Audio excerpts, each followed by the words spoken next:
The diner was supposed to be a peaceful place, the one corner of the world where 81-year-old Walter Branson felt safe, where the aroma of fresh coffee mixed with the soft hum of morning chatter, and where life slowed down just enough for him to breathe.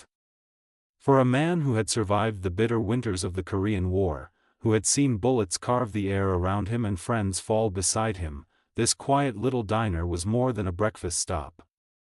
It was his sanctuary, but sanctuaries can shatter in an instant. That morning, sunlight spilled through the windows like warm honey, glinting off chrome tabletops and catching in Walter's tired eyes.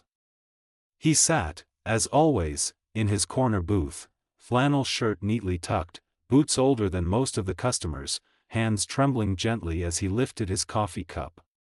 He didn't notice the storm brewing on the other side of the room. Not yet. A man with a thick build and mean eyes was arguing with the waitress. His voice rose with every breath, boiling over with entitlement. But when he noticed Walter watching quietly, not judging, just observing with the calm dignity of a man who had lived a long, hard life, something in the thug snapped. Maybe it was pride.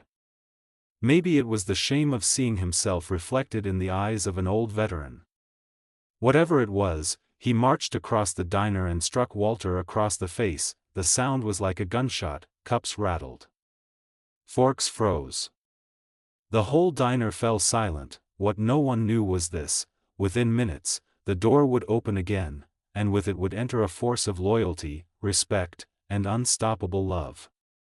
A force wearing leather jackets and riding under a name feared by many, and at the front of them, Walter Branson's estranged son. The diner was unusually quiet that morning, wrapped in a stillness so delicate that even the clinking of coffee cups felt like it disturbed the air. Sunlight streamed through the wide windows, drawing warm lines across the tabletops and bouncing off the chrome decor that had somehow lasted decades without losing its shine. It was 8:15 a.m. the same time every day, and right on schedule. Walter Branson, an 81-year-old Korean War veteran, sat in his favorite corner booth. His flannel shirt was faded at the elbows, his boots worn and cracked from years of weather and work. His hands trembled as they always did. Age was a thief that even heroes couldn't outrun, but his eyes still carried the dignity of a man who had once stared down the face of war and survived. He lifted his cup of black coffee, savoring the warmth. The diner wasn't just a place he came to eat, it was the place where he was greeted with smiles, where the waitress knew exactly how he liked his toast, where he felt seen. After his wife's passing and his son's drifting away into the biker world, this booth had become the closest thing to home. But peace is fragile. On the other side of the diner, a younger man with broad shoulders and a temper like a lit fuse was arguing with the waitress. She was barely in her 20s, her voice shaking as she tried to explain his bill. But the man wasn't listening. His pride was louder than her words. Customers looked up, uncomfortable but silent. Walter watched too, not out of judgment, but instinct. A soldier's instinct. He watched to understand, to assess.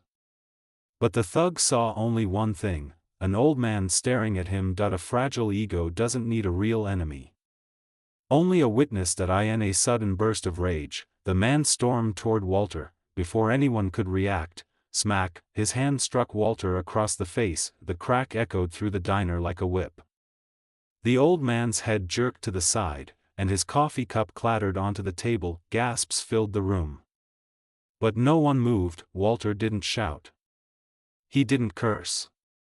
He simply brought his trembling hand to his cheek, his eyes filled with quiet disbelief, not from the pain, but from the cruelty. He had survived war. He had survived winters that froze rivers and stole lives, but this cruelty in a quiet diner, wounded him deeply. The waitress begged the thug to leave, her voice trembling. Other customers stared at their plates, their shame heavy. Walter sat there, legs heavy, unable to leave. His sanctuary, this diner, now felt tainted. Minutes passed, minutes turned into nearly an hour. Walter stayed. Because where else would he go? This booth was his routine, his comfort, his last connection to the world. Then the bell over the diner door jingled. What entered next was not peace, but presence. A group of men walked in wearing leather vests stitched with bold insignias. Boots heavy, steps confident, tattoos curling around muscled arms. The diner shifted. Atmosphere tightened. Even the thugs straightened, uneasy, but at their center stood a man taller than the rest. His beard was streaked with gray, his shoulders broad, his presence commanding. His eyes scanned the diner, then they landed on Walter. A flicker of recognition crossed both their faces. Thomas Branson. Walter's son. They hadn't spoken in years, not truly. Their relationship had been choked by misunderstandings, by choices neither of them knew how to fix. Thomas had found a life in Brotherhood, in the biker world. Walter never understood it, and in that misunderstanding, distance grew, but blood recognizes blood, and when Thomas saw the bruise on Walter's face, something inside him sharpened. His jaw clenched. His eyes darkened. Behind him, the other bikers noticed too. Silence spread across the group like a ripple. Walter looked up at his son. His voice was soft, barely a whisper. Thomas. Thomas didn't speak yet. He walked slowly toward the booth, each step controlled. He slid into the seat across from his father and placed a large, calloused hand gently over Walter's trembling one. It was a simple gesture, but it rebuilt years of broken bridges. The thug finally laughed nervously, trying to puff himself up. What? You bring your gang to protect you, old man? No one laughed, not the customers, not the waitress, not the angels. Thomas didn't stand. Didn't shout. Didn't throw a punch. His voice was low. Controlled, that dangerous kind of calm that only men who have lived through darkness understand. That man you touched, Thomas said slowly, is my father. He's 81 years old. He fought for this country before you were even born. The thug swallowed hard. And you thought it made you tough to slap him? Silence, pressure, judgment from every angle. The thug's bravado crumbled. His grin fell apart.